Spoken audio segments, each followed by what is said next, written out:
Independent ডিজিটালে আপনাদের স্বাগত জানাচ্ছি। আমি আশিক হোসেন। আমাদের সাথে আজকে আলোচনায় যুক্ত হয়েছেন ইন্ডিপেন্ডেন্ট টেলিভিশনের বিজনেস এডিটর উমর নাহার আজমি। আজমি, আপনাকে স্বাগত জানাচ্ছি শুরুতেই। আজমি, আপনি নিশ্চয়ই জানেন যে আইএমএফ এর যে ঋণের চতুর্থ কিস্তিটি দেওয়া ছিল সেটি কিছুটা পিছিয়ে গেল পাওয়ার ক্ষেত্রে। তো কথা তো ছিল এই ঋণটা ফেব্রুয়ারিতে আসবে। এটা আসলে কতটা পিছালো এবং এর পেছনের কারণটা আসলে কি?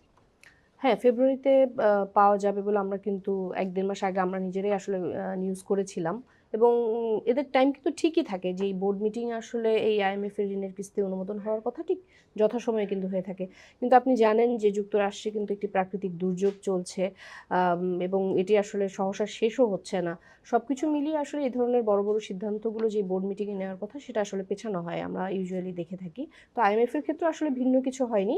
তারা বেশি দিন না আসলে প্রায় ১ মাসের মতো পেছানো হলো। আমরা যতটুকু শুনেছি মার্চের ফার্স্ট উইকেই এই মিটিংটা হওয়ার কথা। তখন হয়তো আমাদের এই ঋণের কিস্তি পাওয়ার ক্ষেত্রে কোনো ধরনের সমস্যা হবে না। যদিও এটার পিছনে অনেক কিছু নিয়ামক কাজ করছে যে আমরা আসলে সবকিছু পারলাম কিনা সে ধরনের কিছু প্রশ্ন এখানে কিন্তু উঠে আসছে। আরেকটা বিষয় যে একটা আলোচনা কিন্তু শুরু হয়েছে এরই মধ্যে, যে আলোচনাটা হচ্ছে এরকম যে হয়তো ঋণের যে শর্তগুলো আইএমএফ এর পক্ষ থেকে দেওয়া হয়েছিল সেই শর্তগুলো পূরণ না করাতেই আইএমএফ এটা পিছিয়ে দিয়েছে। এটার পেছনে আসলে কোনো সত্যতা আছে কিনা? হ্যাঁ, এই সমালোচনাটার কথাই আসলে বলছিলাম। এটাতে ঠিক যে সব শর্ত আসলে আমরা এখনো পূরণ করতে পারিনি। কারণ আমাদের তো আসলে একটা টার্মোইল গেল, একটা পলিটিক্যাল একটা ট্রানজিশন গেল। সবকিছু মিলে আমরাও আসলে তাদের যে শর্তগুলো ছিল আসলে অনেক কঠিন, কঠিন শর্তই কিন্তু আইএমএফ দিয়েছে।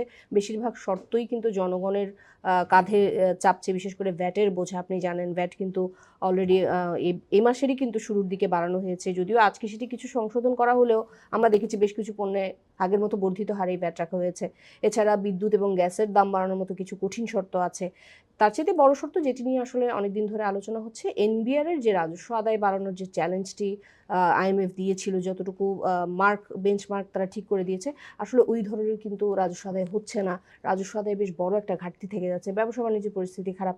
সো এখানে আসলে রাজস্ব আদায়ের যে চ্যালেঞ্জটা আছে সেটা আমরা এখনো পূরণ করতে পারিনি।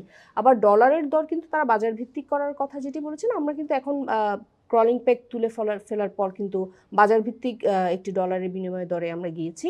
তো আমরা আশা করছি আসলে এই শর্তগুলো পূরণ করতে পারলে আমরা মার্চে যেই আইএমএফ এর বোর্ড মিটিংটি হবে সেখানে কিছু ইতিবাচক সাড়া পাওয়া যাবে।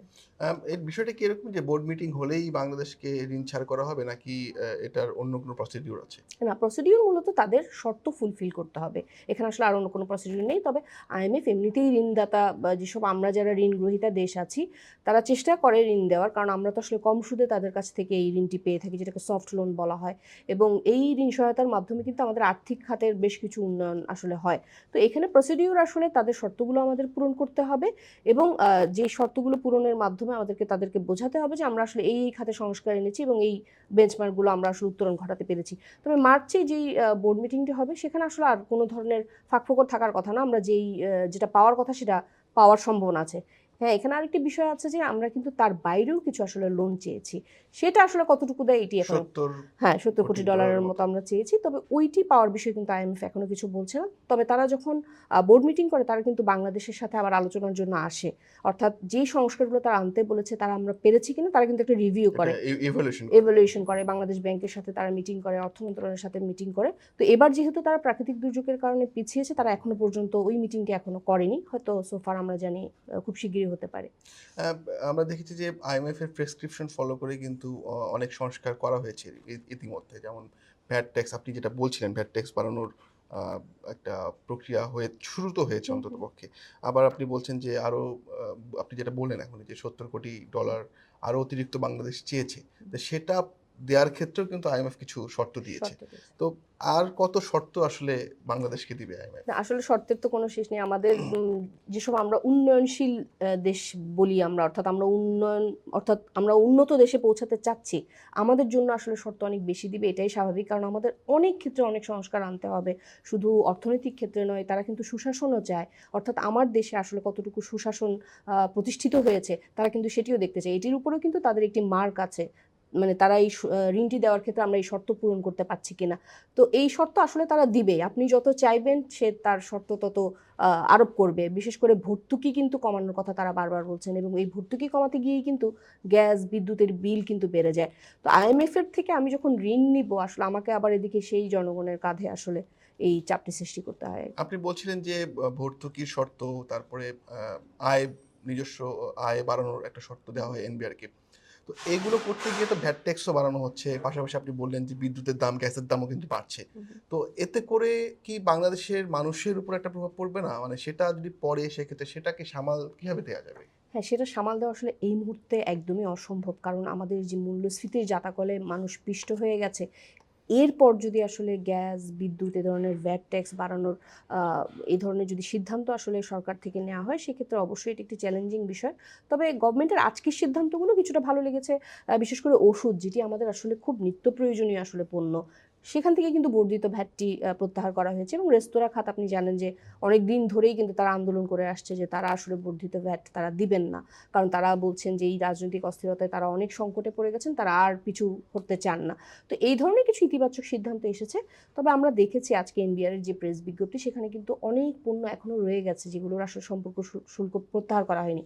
আকাশপথে যাত্রীর ক্ষেত্রে আপনি হয়তো সম্পূরক শুল্ক বাড়াচ্ছেন, সেটি তার উপর প্রভাব না পড়লেও শিশু খাদ্যের ক্ষেত্রে আমরা দেখেছি সম্পূরক শুল্ক সেটি প্রত্যাহার করা হয়নি, যেটি বর্ধিত করা হয়েছে। এ ধরনের কিছু বিষয় তো রয়েই গেছে। তো এনবিআরকে আসলে এই চ্যালেঞ্জ নিয়েই তার রাজস্ব আদায় বাড়াতে হচ্ছে। আবার ওদিকে আইএমএফ এর শর্ত পূরণের জন্য তাকে এই চ্যালেঞ্জগুলো জনগণের কাঁধেই দিতে হচ্ছে। আপ এর পেছনে কি রাজনৈতিক অস্থিতিশীলতা বা একটা একটা তো রাজনৈতিক একটা অস্থিতিশীলতা মানে দেশে আছেই। হুম। আপনি জানেন যে আ অনেক বিদেশি বিনিয়োগ কিন্তু গত অর্থ বছরের তুলনায় যদি আমরা দেখি যে ১ম প্রান্তিকে বিদেশি বিনিয়োগের পরিমাণও কিন্তু অনেকটা কমে আসছে। এফডিআই কমে তো গেছে। এই বিষয়গুলো কি আইএমএফ বিবেচনা করে থাকে? এই বিষয়গুলো এভাবেই বিবেচনা করে না। আপনি ধরেন আপনি বিদেশি বিনিয়োগের উপর নির্ভরশীল না। সেইসব দেশগুলোর ক্ষেত্রে কিন্তু আইএমএফ বিবেচনা করে না। কিন্তু আমি কিন্তু আমার যখন বৈদেশিক মুদ্রার রিজার্ভ বাড়াতে চাই, আমার কিন্তু এফডিআই খুবই দরকার। সেক্ষেত্রে আবার বৈদেশিক মুদ্রার রিজার্ভ বাড়ানো কিন্তু আইএমএফ এর একটি শর্ত ছিল। তোমার নেট রিজার্ভটা তুমি বাড়াও। সেক্ষেত্রে যখন এফডিআই তে আমার একটা নেতিবাচক প্রভাব পড়ে, এটি আল্টিমেটলি আমার ডলার অর্থাৎ আমার বিদেশি যে কারেন্সি আছে সেখানে প্রভাব ফেলে। এটা তো অবশ্যই একটা প্রভাব পড়বে। যে আইএমএফ এর যে শর্ত দিচ্ছি, আমি সেই রিজার্ভ বাড়াতে পারছি না। তখন কিন্তু এফডিআই যখন আমার কম আসবে, সেটা আল্টিমেটলি আমার রিজার্ভকে অনেক বেশি আঘাতগ্রস্ত করবে। তো এটি আসলে একটা চেইনের মতো প্রক্রিয়া। আশা করি এখন এফডিআই এর আমরা এই অবস্থা দেখছি, রাজনৈতিক স্থিতিশীলতা যদি আসে, নির্বাচনের আমরা একটি আভাস পাচ্ছি। একটা স্থিতিশীল সরকার যদি আসে, আমার মনে হয় এই জিনিসগুলো অনেক ইতিবাচক পরিবর্তন হবে। অনেক ধন্যবাদ আজমি আমাদের সাথে কথা বলার জন্য। নিশ্চয়ই আবারও আপনার সাথে কথা হবে। আজ এই পর্যন্তই। দেখা হবে পরবর্তী আয়োজনে। ইন্ডিপেন্ডেন্ট ডিজিটালের সাথেই থাকুন।